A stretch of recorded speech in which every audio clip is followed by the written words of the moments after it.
Hello and welcome to Dispatches from India, where we look at key news developments from across the country. Our first segment is a series of significant news developments often not reported by the corporate media, but that strongly impact the country and its people. Let's take a look at these news items in our News This Week section. Our first story is about the protest by accredited social health activists or ASHAs in the state of Madhya Pradesh. ASHAs are the backbone of public health delivery across the country and play a vital role in the last mile provision of services. Their role has been especially significant during the pandemic. Despite their enormous contributions, they are often underpaid and not treated as workers in many states. ASHA workers across the country have been protesting for years against this discrimination. Here are scenes from one such protest in Bhopal in the state of Madhya Pradesh. Bhopal में धरने पर इसलिए क्योंकि हम लोगों को एक निश्चित कोई मानदेय नहीं दिया जाता है। हम लोगों को टुकड़ों में पेमेंट दिया जाता है। सिर्फ 2000 रुपए महीने का दिया जाता है, जो कि हमें मंजूर नहीं है। 2000 रुपए में आज की इस महंगाई में यहाँ तेल 200 रुपए किलो है, सब्जी कोई भी सब्जी है वहाँ 50 या 100 रुपए किलो से कम नहीं है, दूध 50 रुपए किलो है। ऐसे माहौल में हम 2000 रुपए में अपना गुजारा कैसे कर सकते हैं? हमें सरकार से एक निश्चित मानदेय जो एक मजदूर का होता है कम से कम 18,000 रुपए महीने का मिलना चाहिए और हम लोगों को साथ साथ परमानेंट कर्मचारी घोषित किया जाए। हमें रात में डिलीवरी आती है तो जाना पड़ता है, सर्वे कोई सा भी होता है हमको दे देते, हम जाते हैं तो भी हम सर्वे करने जाते हैं। क्या अभी कोरोना काल में सब लोग घरों में सोए थे और हम हाथ में बाटल और ये लेके सैनिटाइजर लेके लोगों के घर जा रहे थे, क्या तो भी लोगों दरवाजा बंद कर देते। हमारी कोई सेफ्टी नहीं, सब डॉक्टर आते जाओ आपको वहाँ जाना है तो हम जाते। कोई भी आके कोई सा भी अधिकारी बोलता आशा को बुलाओ खड़ा करो। हमको हर जो सुविधा कर्मचारी को दी जाती है वो सुविधा चाहिए ताकि हमको कुछ सम्मान मिल सके। धन्यवाद।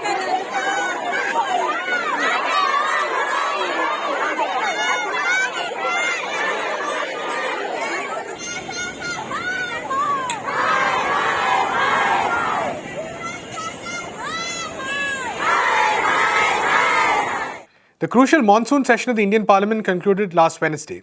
The session was rocked by the Pegasus spyware controversy and several other issues. As we discussed in the show earlier, the names of several Indian journalists, politicians and their associates and activists were revealed to have been in a list which could have meant that the government spied upon them. The opposition claimed that the government was not giving clear answers and protested in Parliament. The opposition was also critical of the government rushing through bills during this session. They demanded that the 3 controversial farm laws be withdrawn. Meanwhile, the government claimed that the opposition was bringing anarchy to Parliament. On Thursday, several opposition parties staged a march to highlight their criticism of the government. And finally, we take a quick look at a protest by trade unions and farmers' organizations on August 9th. Now, this day is the anniversary of the Quit India movement, which took place against the British colonizers. This year, trade unions and farmers' organizations marked it as Save India Day to raise awareness and protest against some of the government's policies that they deem harmful. These include the controversial farm laws, against which there have been all India protests, and the labour codes, which unions claim will dilute their rights. Today, the joint platform of the trade unions is observing Save India Day in commemoration of the 9th August 41, when the people of this country responded to the Quit India call of the national independent movement and mobilized. So today the similar situation has come where the people of this country, particularly the working class, feels the necessity to come out onto the streets to save the country. Your GDP has already turned negative. More than 50% of the population has already gone below the poverty level. Last 2 months, April and May, more than 2 crore people lost their job. And during the same period, more than 23 crore workers have seen that their income has gone down by half, below poverty level wage. So in that kind of a situation, can ever the recession that is continuing, can it pick up? And if it does not pick up, how the unemployment, which has gone up 50 years highest, how that can be addressed? And if this cannot be addressed, the country's law, order, social harmony, can it be maintained? The trade unions on the one hand and the Sanyukta Kisan Morcha on the other hand. So 2 important sections of our people who produce the wealth of this country, they are opposing the policies of this country to sell the country to the big corporates. The government talks about patriotism, nationalism, etc. But it is handing over our resources, our natural resources, our land, our seas, our mines, and the production, the productive capacity, our labor, our human resources to the big corporates, including the multinational corporations. So our demand is to strengthen the public health infrastructure, to provide free education, to provide this cash transfer and free food grains, so that at least people have some money in their pockets, and that will help in reviving the economy. We now move to our In Focus section where we take a deeper look at issues Indians are talking about. We first look into India's performance in the Olympics. The Tokyo Olympics ended on August 8th and India recorded its best performance ever, winning 7 medals. That's 1 gold, 2 silvers and 4 bronzes. It ended up at the 48th position. The performance of the athletes was widely watched and their victories were celebrated, especially the gold in the javelin throw and the success of the men's and women's hockey teams. The ups and downs of the athletes' performances in various sports also saw some lively debates on the nature of sport in India, the support provided to athletes, and the steps needed to ensure that Indian sportspersons can truly achieve their potential. Here is Leslie Xavier and Siddhantani of NewsClick discussing India's performance in Tokyo. Let's start with Neeraj Chopra then, because it was the most recent and obviously it's also the first and only time that an Indian athlete has won an athletics gold medal at the Olympic Games. So what do you make of Neeraj? He's young, of course, he's been trained, supported by the army and the government in his efforts.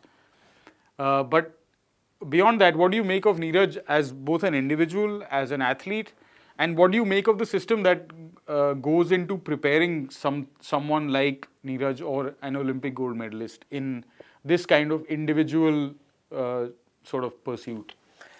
So individual sport is a different beast altogether. We started off by talking about hockey and how it represents the country and all that. So when a program is being devised for team sport, it's there are a lot of considerations about compositions, the factors in gameplay and all that. But individual is it's not a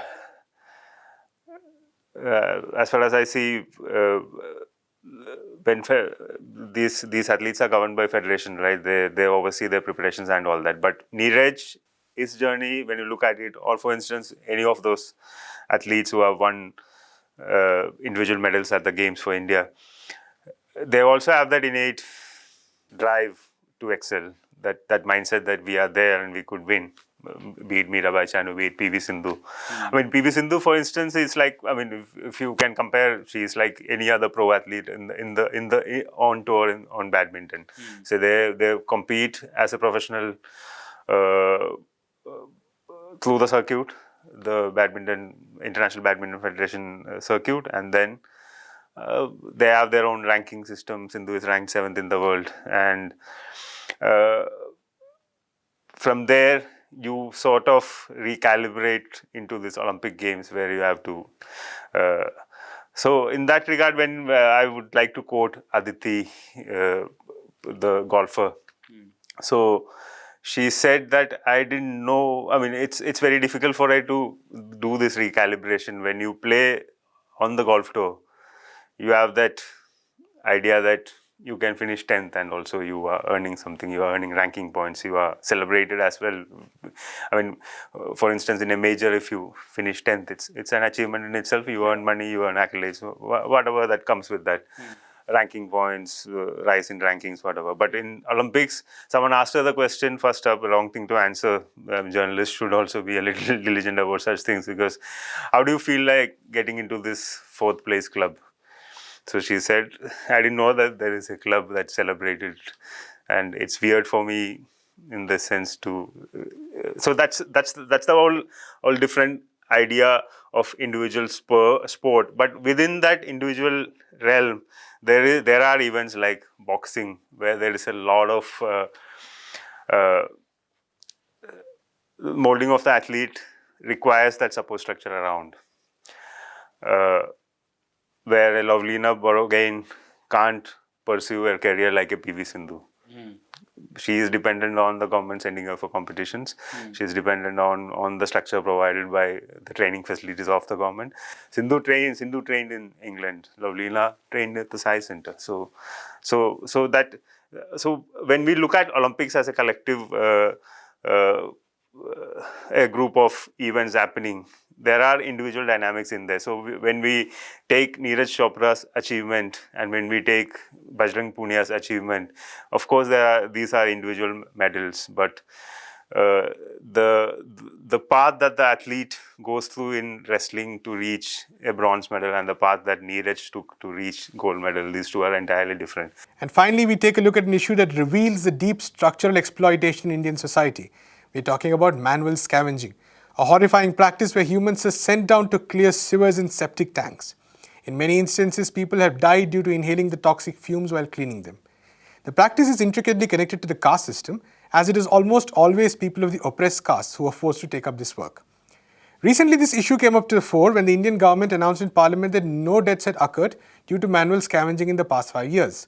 The government's count seems to be based on a distinction between those who clear septic tanks and those who clean sewers, although experts say this distinction does not make sense.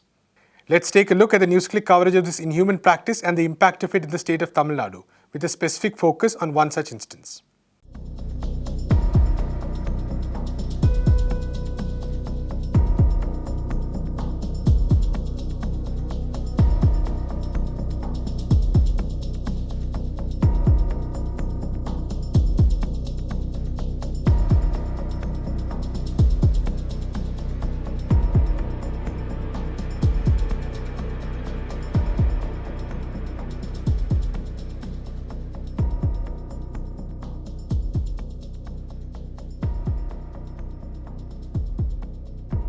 Tuticorin.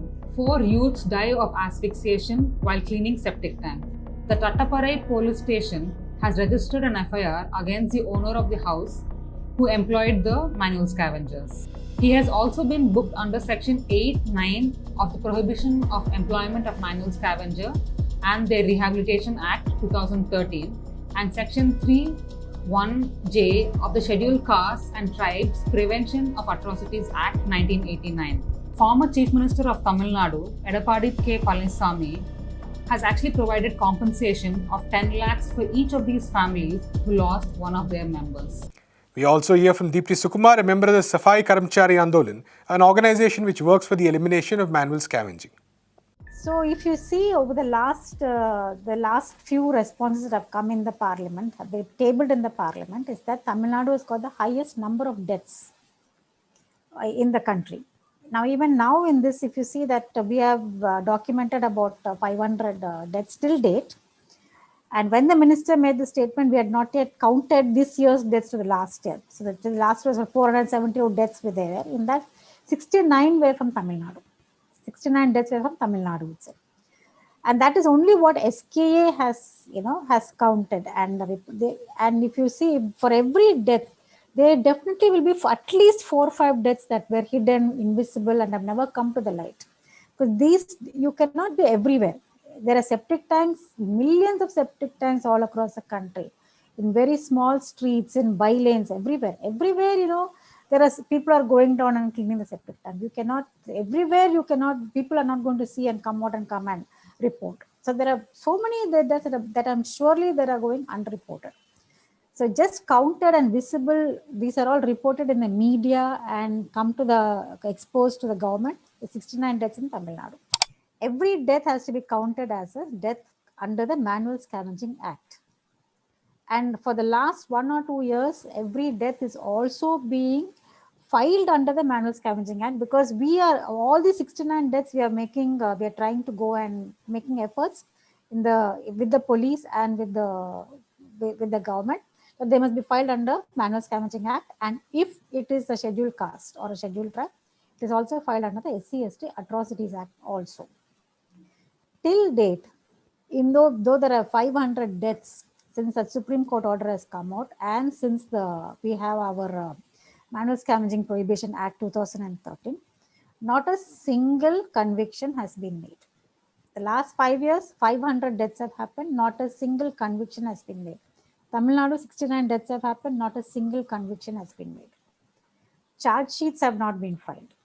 It has only been up to the FIR level, and then the 10 lakhs is given, and then the family is kind of silenced. Everybody is silenced, and after that, because of this 10 lakhs being given, there is a kind of a co-opted, co-opting environment that happens. So everything it becomes closed, and it is all covered up. The state government itself has provided compensation for manual scavenging deaths. This raises the question of why the central government has denied deaths due to this scourge. That's all we have time for today. We'll be back next week with more news from India. Until then, keep watching People's Dispatch.